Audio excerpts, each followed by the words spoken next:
which Thucydides talks about, having to do with the island of Milos, where the Athenians go, and they say to the folks on Milos, listen, you folks need to subject yourselves to us. It's the rational thing for you to do. We're taking over these islands, and we need to, for our defense, have them. And for dealing with Sparta, we need them. And the people in Milos say, no, you can't have our island. This is ours, and you can't do this. And the Athenians, again, are very rational. They say, well, you have your choice. You give us the island, or we're going to slaughter you. And the Athenians, the Milesians say, they're actually hoping the Spartans are going to help them out. And they say, no, you can't have it. And the Athenians move in and destroy Milos. In the wars with Carthage, Rome, in the Third Punic War, in the middle of the 2nd century BC. Cato in the Roman Senate is saying, we got to get those Carthaginians. The Mediterranean is really not big enough for the Romans and for the Carthaginians. We really got to get them. And they start a war. And in the middle of this war, then, they destroy Carthage. But they not only destroy Carthage, they kill all the men. Again, we tend to hear about the destruction. We don't tend to hear that much about the killing. By the way, in ancient times, frequently women and children were spared, in part because they were economically so valuable. As they were brought into the households as slaves or as concubines, and the children were raised in these households. So it was the men in that case who suffered the slaying, and the young boys. But come up through time, it's almost always war that breeds genocide. In the case of the Armenians, one could make the argument that the First World War, without the First World War, there wouldn't have been an Armenian genocide. You can make that argument. It's, it's not an easy argument, but it's an argument that can and actually, I think, should be made. That war was crucial, to the killing of the Armenians. And the same thing with the Second World War and the Jews. The mass murder of the Jews did not begin, as we know, until after Operation Barbarossa, June 22nd, 1941. Right? And that's when it began. And under cover of that war, and you can say, under cover of war, genocide happens. War breeds genocide. Where did the Cambodian genocide come from? It came from the Vietnam War. We were bombing the hell out of Cambodia. And that disrupted that society in such a way, that the Cambodian Khmer Rouge formed itself into a powerful party to be able to take over that society and destroy its enemies. War breeds genocide. Now, a couple of reasons for this. First of all, people will say, and it's partly true, that soldiers get used to killing. That soldiers, after a while, the blood doesn't mean very much to them, and they're willing to kill then in broader ways. And we know, for example, that the Wehrmacht was involved, of course, in the killing of the Jews, that the Turkish army, not just the Chetis and the informal groups were involved in the killing of the Armenians, that regular soldiers kill. And they kill also in genocidal situations. Korean War, Second World War. These stories are still being told and still being revealed, but regular soldiers kill. It's also true in war that paramilitaries tend to do most of the damage. So we have a paramilitary, police military, like the SS or like, the NKVD and others, who then carry out killing, on behalf of the governments. And they're trained to kill, often, and they kill with aplomb. And so you have this situation where people are used to the processes of killing, and they kill in war. There's a security argument in war, an interesting security argument that almost always comes up, which is, again, the Armenian case. The Armenians are located in an area, between us, meaning the Turks, and the Russians. We have to clear them out. We have to deport them. In the process of deportation, they're killed, right? But that's, it's a security risk. they're a security risk. And these security risks then happen with the Armenians. I mean, it's claimed that the Jews are a security risk. Of course, they weren't. It's claimed often that peoples are security risks, that they're not. But the idea is they have to be eliminated.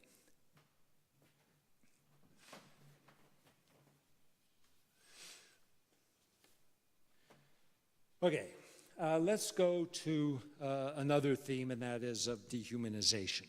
Again, a very common one that we all know about, one that needs to be mentioned. Dehumanization has a number of different aspects to it.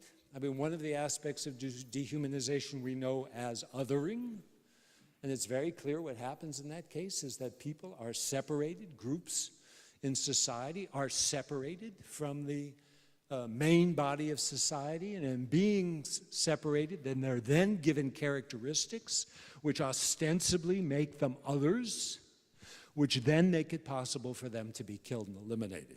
This process repeats itself over and over again. You know, and again, you can go all the way back with this. You can go to the Spanish in the New World. What did the Spanish do in the New World? By the way, the Spanish, let's be clear about it, in the New World kill a lot of people. And there are arguments whether you could call it killing, because a lot of it is, of course, disease-ridden. They're bringing diseases with them that then cause the deaths of many of the natives and Indians in the region.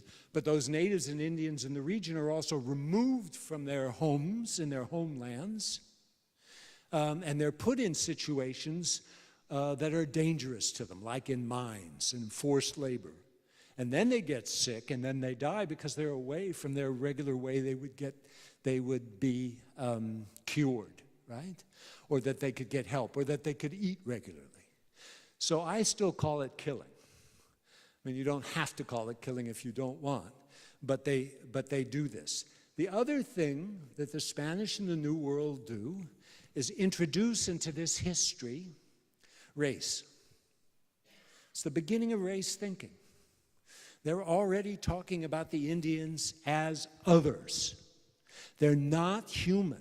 They're a different animal level, right? So there's the famous Valladolid disputation in the middle of the 16th century where de las Casas, who is one of the good guys, there are good guys in the genocide story, de las Casas gets up and he says, wait a minute, these Indians can be saved. You know, we can convert them, and then they can be like us. And his opponent, a man named Sepulveda, and they still have a big boulevard in Los Angeles named Sepulveda. Every time I go to Sepulveda Boulevard, I think they ought to get rid of that. I mean, this guy was no good. Anyway, Sepulveda said, no, they're animals. Not exactly animals. They're between animals and us. And he defined a whole level of othering of the Indians, which made it impossible then, even on conversion, for them to be considered equals. And the othering then goes all the way up. And we know what people do with othering. They also then create images of the other that are animal-like, insect-like, parasite-like. Right? I mean, you can see this again over and over again. It's not just with the Jews and the Nazis. It's also with the Armenians. It's with kulaks, you know, in the Soviet Union. I mean, the kulaks are portrayed as bugs that need to be squashed. Right?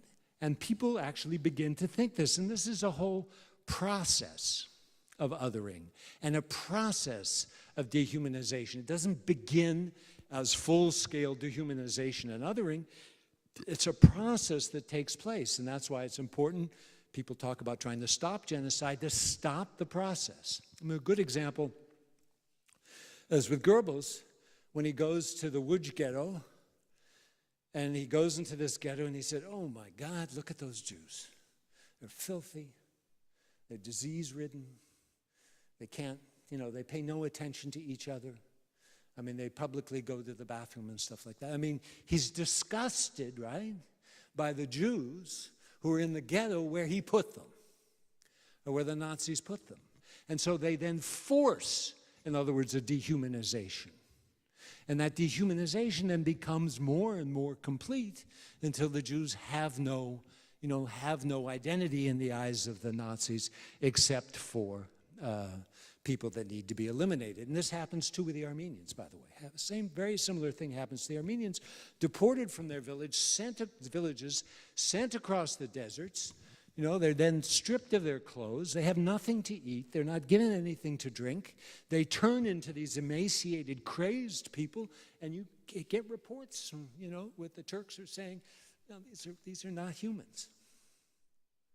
They might as well be eliminated. And this kind of thing we saw in Rwanda, and we see repeatedly in the case of genocide, this othering of people. To bring things home a little bit here, in Holland, the Trekboers, in the Cape region with the San people, the so-called Bushmen, engaged in a very similar kind of process in the 17th century. Where the Bushmen are gradually dehumanized, gradually they're put into a category even worse than other Africans because they're not tameable. In other words, they're hunter-gatherers. And at that point then, the Trek Boers then go around in these groups of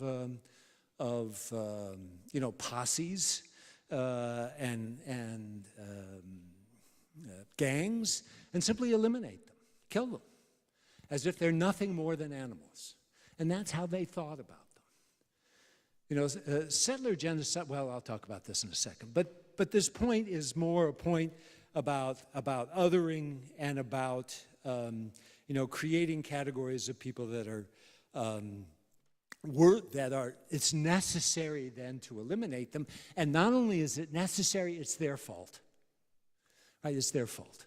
And you see in almost every case of genocide, the perpetrators saying, they did it. I mean, they're this, they're that, they're the third thing, and it's their fault that they have fallen to such a state of inhumanity that they have to be dealt with in this way. Okay, a third theme I want to talk about. I'm not going to get through them all. Is a theme of economic motivations. This has become actually very interesting in the historiography. There's a new historiography really that deals with economic motivations of genocide. We're finding more and more that this is not just a matter of hate, resentment, othering, dehumanization, racism, but is a matter of economic gain on the part of the people, who are doing the elimination. So, for example, with the Nazis, there's a whole, historiography now started with Gert Saleh.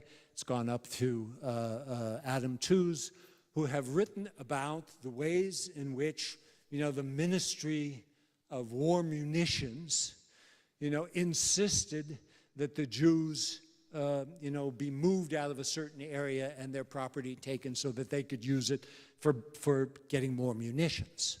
In other words, they need money to fuel war. In order to fuel it, we're going to go after the Jews. Many of these people couldn't have cared less, the racial character of the Jews. What they were looking for was money. And they were looking for funding.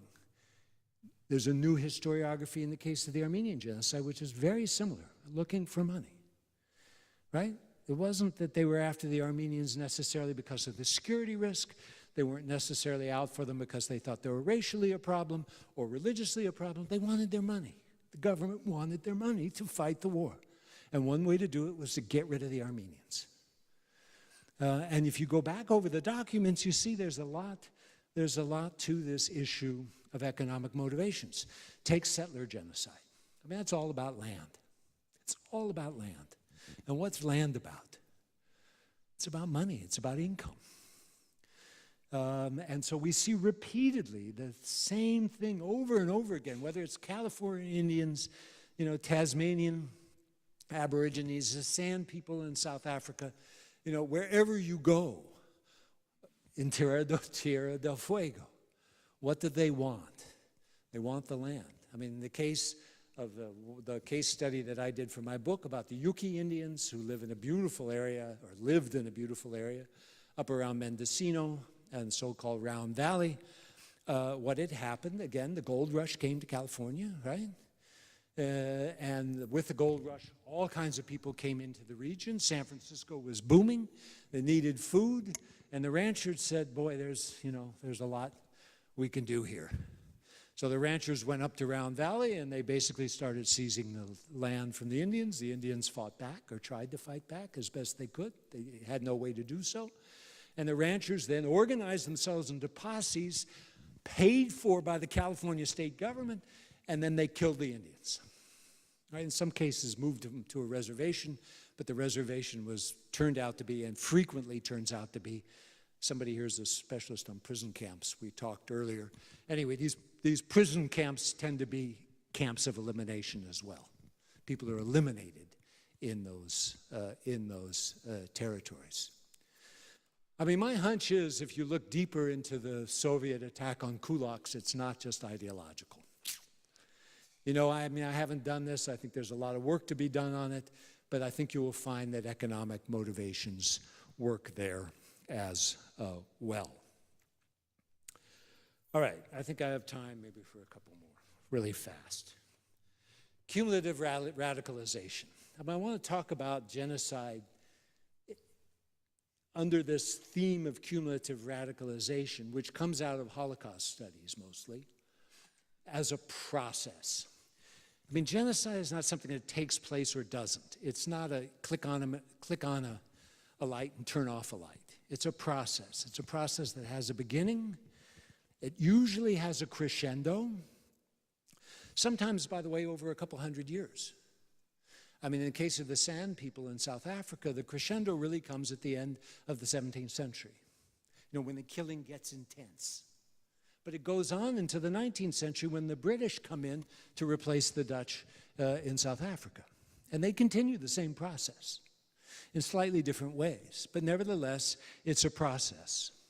Cumulative radicalization means you start killing people, and you kill more, and you kill more. Like I said, there's a kind of crescendo. And then it fades away, but it also fades very slowly.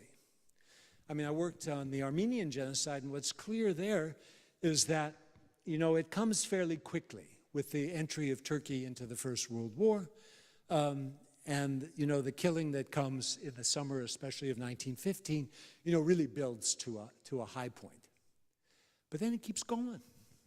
1916, 1917, 1918, into the Caucasus.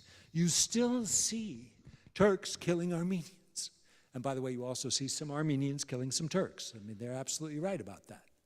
But the point is, it keeps going. And not only does it keep going, it spreads. That's an important part of this radicalization. It spreads from people to people. In other words, in the case, again, of the Holocaust, we know it starts with the handicapped. And then it goes to Jews, and then it goes to Poles, and sometimes Poles before Jews, depending on how you talk about the occupation of the General Gouvernement. But then it spreads to gypsies. Right? And gypsies become a major object of Nazi elimination. And the Soviet POWs. And it keeps going. It doesn't stop. So in the Armenian case, you get this as well. Right? It's Armenians, we call it the Armenian genocide, as we should, but you could also call it the genocide of Christians in the Ottoman Empire. Because the Syriac Christians, who live in the eastern part of Anatolia and also in parts of Iraq, were also eliminated in a genocide that few people know about. The Greeks will claim, with some justification. I don't want to go into some of the arguments back and forth. It doesn't really matter on one level that there was a genocide of the Greeks, certainly of the Pontic Greeks, the Greeks who lived on the northern littoral of the southern littoral of the Black Sea, the northern part of Turkey. So it spreads from people to people. And the same thing, by the way, in Cambodia. They started killing Cambodians, and then they killed Vietnamese, and then they killed Ham, and then they just kept on killing, minority peoples. Soviet Union. One of the things I argue in my book, Stalin's Genocides, is that all of these killings that take place in the 30s are related to each other. Usually what happens is people separate them. But in fact, the killing, accelerates. And it accelerates into 1937, 38, and then we know it backs off because of the coming of the war. So it spreads, it accelerates, it works in these different ways. Okay, I think I'm just going to mention one, maybe I'll just mention the last three categories, conclude, and then we'll have some questions, right? And then I'm sure we'll have a chance to get to this. So let me just mention them briefly. One category is gratuitous violence. I mean, all I can say is, having studied genocide now since the mid-1990s, one of the things that still gets me, and I still can't get over, is that it's not just killing. It's brutality, it's maiming, it's rape, it's, the worst kind of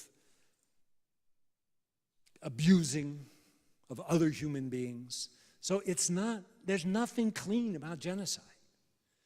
I mean, even the Nazis, I think a lot of our images of the clean, concentration camps, I think that's been destroyed pretty well. There's nothing clean about it. It's the worst dehumanizing thing that you can imagine.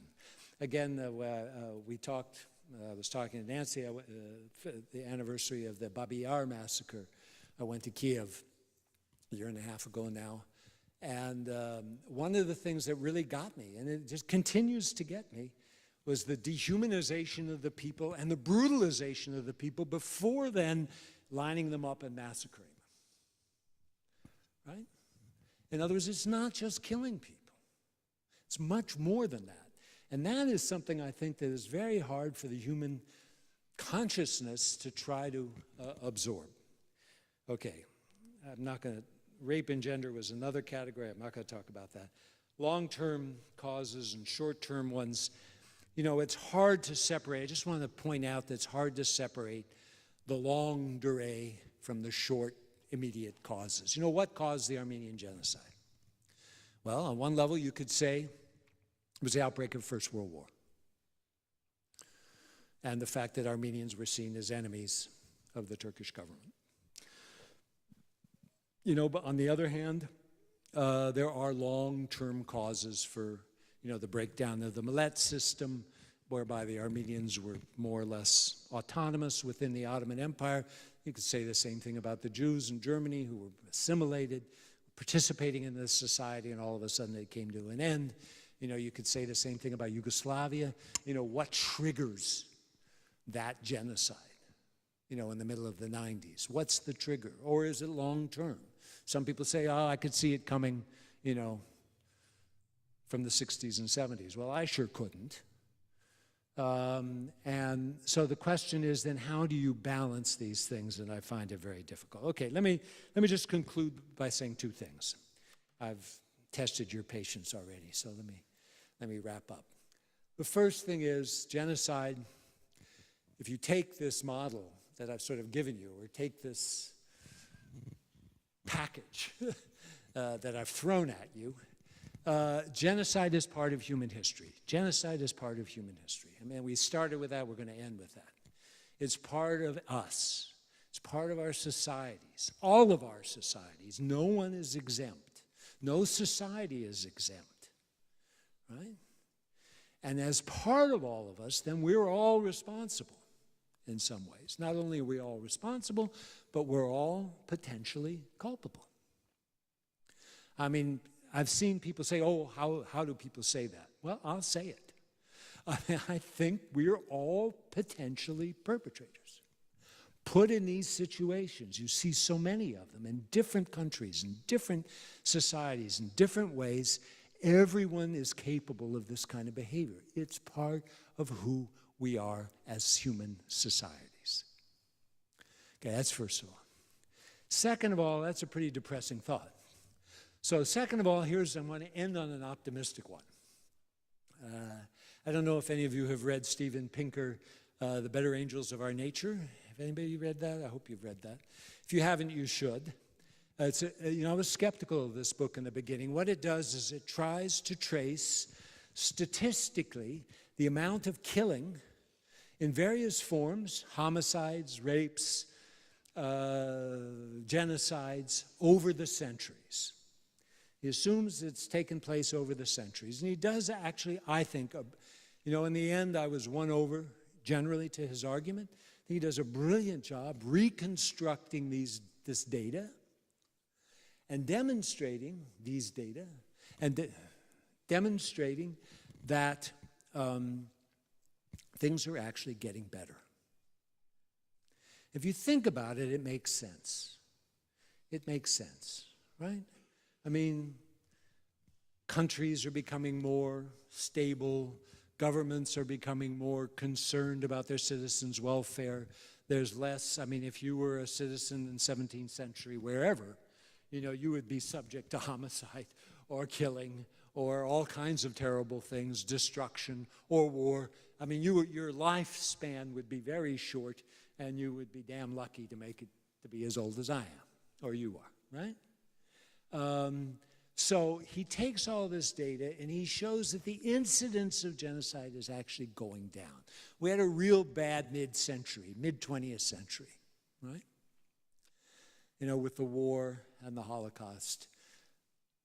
If you include the Armenian events of the First World War, that was really bad. And stuff has not been going great recently. But if you take all this together, the norms are shifting. Slowly, but surely they're shifting. People are ready, to do something about this. It's a very important move on the part of the international system that sovereignty is no longer considered an excuse for genocide. You take something like World War I and the American foreign minister at that time, Secretary of State Lansing, said there's nothing we can do about the Armenian genocide because it's taking part inside Turkey. We recognize them as a legitimate, inside the Ottoman Empire. We recognize them as a legitimate government. We can protest, but there's nothing to be done, period. That's changed. Not that we're doing all that much, but it's still the norms have changed. And the changing norms then have a way of changing the world. Thank you very much.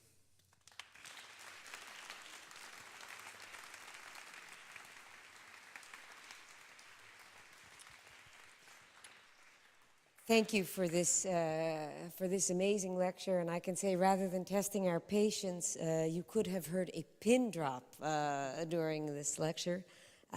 Also, thank you for ending on a more optimistic note, because this is quite a grim tale, and we're all part of it. I know that there are a lot of questions. I also know that there were some students who saved their questions, or we didn't get to them this morning, so I'd like to turn the floor over to you, and please state your name and not extremely long questions, please. You have to speak loudly and clearly because my hearing is not. Okay. I'm Ethan Mark. I teach history actually at Leiden University. I was wondering where you fit the Atlantic slave trade and that whole history, those centuries of slavery into this model, or not? That's a really, everybody heard it, right? Okay, that's a great question. And it's like those questions that always used to come to me, that I couldn't answer. My gut feeling, not being an expert on the slave trade, is that is not genocide. In other words, the way I think about, I'm going to, just use myself as an example, not try to objectify this in any way, but just say, the way I think about what we would call in general atrocity crimes is that there are now three major ones, genocide, which I consider the crime of crimes. Not everyone agrees, but I think it's the crime of crimes. Crimes against humanity and war crimes. It would seem to me that the slave trade fits well within crimes against humanity. People are taken from their homes, sometimes murdered, beaten, abused, and sent to places they don't want to be, and sometimes killed. So that strikes me as a very good example. Slavery, in fact, is mentioned in the ICC forced slavery. I can't remember the exact language they use, but in the new ICC language of the International Criminal Court, slavery and forced something, I can't remember what